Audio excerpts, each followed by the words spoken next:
Hello there and welcome. Welcome. Today we're gonna talk about a little bit about questing and how that goes out, how that pans out with the hard quests and the dynamic quests and some escort quests that are hidden on the map. Here you see that I'm playing with my friend here that's by my side. Hey there. And we were looking for something to do. Actually, we didn't have a goal, so we saw that there's a hard quest nearby, and we just wandered around and see what happened. So we see that there's an NPC with the heart on his head, and I just teleported myself to some mobs and He has very tough friends. yeah, and I kind of put myself in some trouble. But since the combat is really fun, you see, there's no problem with that. It's just more fun to add off the pile of fun. So we just talked with the NPC that has a heart on his head, but we don't do that to get the quest. The quest there, I didn't even need to talk to him to get the quest. I just talked to him to understand a bit about what we had to do. A little bit of the lore in the local place. The quest really is dynamic. You enter the place and anyone in the area will see the countdown of the objectives. And you just get around and kill some bears and birds. Yeah, and as you see, the quest is to help the Iron Legion to defeat the Fire Legion. So people were already doing that in the same area as we were. So the bar was already filling up before we started to help them. Oh, yeah. Fire Legion. There is the Fire Legion. The Fire Legion consists of some Fire Legion char NPCs, and we had a bit of fire birds that we had to kill. I must admit that I'm not 100% sure what I had to do, but I saw that I was helping, and that was fun enough for me, so I didn't have to understand it completely, so I could achieve the goal.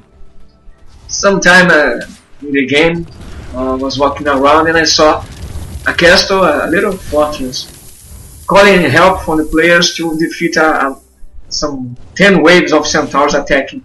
And if you lost the battle, the fortress was actually taken, and the only way to use the waypoints and the vendors and anything there was taking it back along with the players. It was really fun, really fun. Yeah, it's also very seamless, and as you can see, the other players didn't have to stick around with us. They just went ahead and keep on going while we a bit back for dealing with some birds. The fun thing is, anything that they do in this area and anything that we do sums up, and we help each other. I'm partying with my friend, and they are probably partying with themselves, but we as a whole are working together to the same goal, and that's pretty cool. And on top of that, the combat itself is pretty cool. The NPCs are not easy to kill, they have interesting abilities, and team play is actually very important to use. Since I am playing with a thief and a ranged thief, I'm a bit squishy, and my friend there is with a warrior, and so he takes a bit of the crowd control and tanking places, and I stay with my ranged capabilities. But it's actually very common to be down. You don't actually get killed instantly. You get to the floor, get down, you have some skills you can use. But I really can't take it all alone. If you stay out in the middle of the enemies and just get your head banged, you fall and you die, and it's actually quite difficult to resurrect some friends. Yeah, it's not always very easy, and it's not always very difficult. You just have to find your place. If you are in a high level area with a friend, you may have some trouble.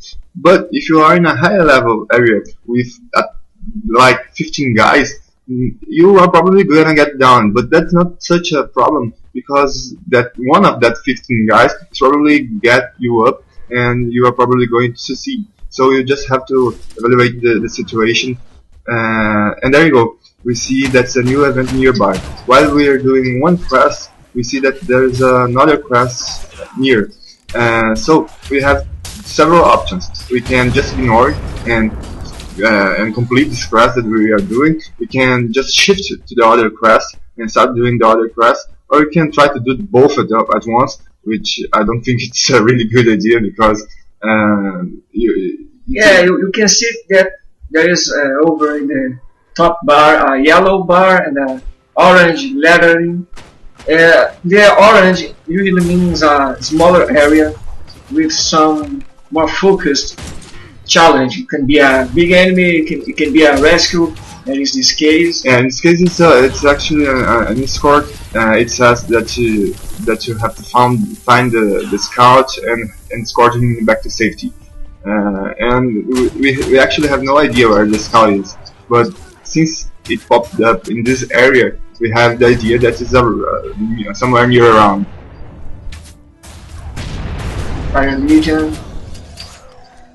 Yeah, here we are about to complete the Fire Legion quest, and as you see, the wildlife is on trouble because it always got in the crossfire. And there you go, the damn birds. Oh, those are Iron Legion 2 marksmen. They are friendly. NPCs are really helpful in this game. You want to resurrect them because they really support you. And yeah, not only that, but when you resurrect an NPC charter, an allied NPC charter, you also get XP. So you are encouraged to resurrect not only players but NPCs. So that's pretty cool. Now I read in some places in discussions that the game was about button smashing, and that can be true. You can just get in and drop all your bombs, but as I saw, I saw myself using some skills that make the enemies lower just to avoid contact, and others that knocked back. So it wasn't really smashing buttons. I was thinking strategically together with my friend, my team. Yeah, you know, if you are in a same level area or a low level area, you can actually mash buttons and get away with it. But if you are looking for a challenge and you are on a slightly high level area and you are with a friend, the scales, the content scales, and you really have to think out some strategy. You just don't mash a button and win. That's not a possibility. There, we were just completing the hard quest that we found, and we stumbled upon with the scout, the downed scout. So we helped him up, and he starts to walk around to safety. But you know, you just can't let him go around by himself, or he will surely die. So you have to escort and help him. And that's, you see it. We were in a quest and we were automatically shifted to another quest without having to talk to any NPC. We don't have to deliver the quests that we completed.